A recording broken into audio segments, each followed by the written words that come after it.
remember Magi? Honestly, remember? Oftentimes when discussing Magi or whenever it's brought up, I find it kind of hilarious how almost all the time there's always a comment about, I thought I was the only Magi fan. It seems as if whenever it's brought up, every single Magi fan that has been quiet over the past years finally comes up from under the rocks and says, hey, I remember this, I love it. Now I'm gonna get it out of the way. Is Magi the greatest thing ever? No, but it is something that I personally love. I got into Magi in a slightly weird way, being that I watched The Adventures of Sinbad first through the Netflix anime and all of that stuff. And so I watched it all, and when it was finished, it said recommendations because you watch this, Magi Labyrinth of Magic, and Magi Kingdom of Magic. Now luckily I picked the right one and I watched it in order, but I had no idea that Magi was related to Adventures of Sinbad. Yeah, look, I know. We're just, listen, I'm not the smartest person, okay? We're just moving on. But I was instantly captivated by the unique sense of style, the entire way the power system worked within the world of Magi. I loved all of the characters, and just the overall style and world building really captured me. Now, mind you, this was back in 2018. The only experience I had with anime up to that point was Naruto, Dragon Ball Z, Soul Eater, Seven Deadly Sins, Sirius the Jaeger, and I had just started watching this. But even now in 2020, a few months ago, when I went to read it through the manga, I still loved it, and it brought back a lot of great and happy memories. When it comes to Magi, I would have to say its biggest strengths would have to be, at times, its world building. Now, of course, it's not the best world building out there, but the world of Magi is extremely interesting. It's very, very unique, the way they go about it, all of the different kingdoms and stuff. A lot of the beautiful imagery we see with Magi. Magi also has great comedy relief moments, and it's just a real joy to watch and read. And the fights in Magi are something else. Nothing extremely outstanding per se compared to some other stuff, but it's pretty crazy how the fights go down within Magi. Now, the villains within Magi, except, well, the one we're gonna get to, who's a little tricky to talk about, but most of the villains within Magi are kind of meh. There are a few here and there that are really stand out and that are pretty good, but for the most part, the main standout characters are the protagonists, Aladdin and Alibaba. Aladdin's character definitely does grow in terms of power and all of that, but I definitely think Alibaba is the better of the two characters, and Morgiana is super lovable as well as a female character. Now, again, going back to what I said originally, I kind of got into Magi a very different way. Now, I've already done a video kind of talking about Sinbad as a character, so if you are a fan of Magi, you can go look up that video and see it. But even though I said Alibaba and Aladdin are the protagonists of Magi, Labyrinth, and Kingdom of Magic, we all know who the true star of the story is. Alright, okay. I'm gonna fanboy for a little bit because he's kind of like my second favorite character ever behind Guts from Berserk, Sinbad.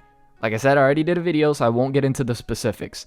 But oh my goodness, when I got into Magi through Adventures of Sinbad, and I saw this kid who was growing and wanted to achieve a goal, I was totally behind it. I was captivated. I loved everything about his character, and it was super inspirational for me at the time. In fact, so much so that I want to name one of my kids Sinbad. Now, I know some Magi fans are going to be questioning that considering what happens with Sinbad's character, but again, for the people who want to get into Magi, I don't really want to spoil it. But after seeing Adventures of Sinbad, and I didn't know there was the manga at the time, I was like, this is it. This can't be it. When is the next season coming out?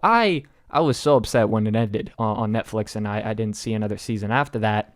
And then I watched Magi, and I'm seeing Alibaba and Aladdin, and I'm like, hey, this is cool. And I'm like, wait, Dijins, I've seen this before. Now, my dumb behind also, on top of not realizing Magi was related to Adventures of Sinbad, I did not keep track of the dates or anything. As well as we don't really see Alibaba brought up in Adventures of Sinbad until you read the manga. But when I saw Sinbad for the first time in Magi, I lost it, bro. I lost it. I ran like 5 laps around the neighborhood, and I went back, and I just stared at the TV screen, not believing what was in my eyes before me. Like, legit, after finishing Adventures of Sinbad, my prayer was, please, I want to see Sinbad grown up.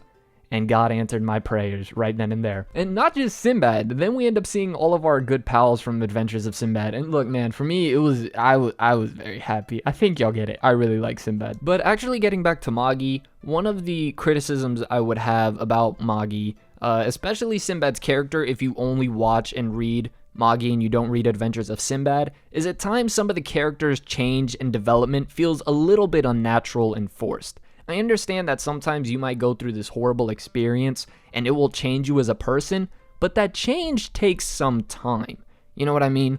There's like a sweet spot with it. You don't want to drag it out too long and make it too subtle to the point that nobody recognizes it, but you don't want to make it too drastic where people look at it and are like, yeah, this kind of came out of nowhere. Now, also with Magi's ending, not getting into the specifics and spoiling it, not all of us were too happy with the way Magi ended. If it had a much better ending, I think it wouldn't be as forgotten today, as well as it would just get another season of anime. But despite all of that, I would really recommend getting into Magi. It's something that I love. It's in my top 10 at my number 10 spot mangas of all time, mainly because I wanted to show it some love and appreciation. As to how you would want to get into the series, my advice would be to start with Adventures of Sinbad because you go in chronological order, as well as it makes Sinbad's character much better when you read it that way. His transition and his growth and all of that makes a lot more sense. And if we're talking about the overall context of the world of Magi and how it came to be, Sinbad is kind of like the most important character in the series. So this video was just me wanting to show some more love to Magi, because I think it definitely deserves it. Now, is it the best thing out there? No, but it did not deserve to be thrown in the Twilight Zone and forgotten. Like, I never see Magi content anymore. Like, I looked it up and there's hardly any from recent years. But yeah, I just really wanted to show some love towards Magi real quick. And so if you are new to the channel, make sure you like, comment, and subscribe, and turn on the bell notifications. That way you're notified when a new video pops up on some of your favorite anime, manga, or whatever content.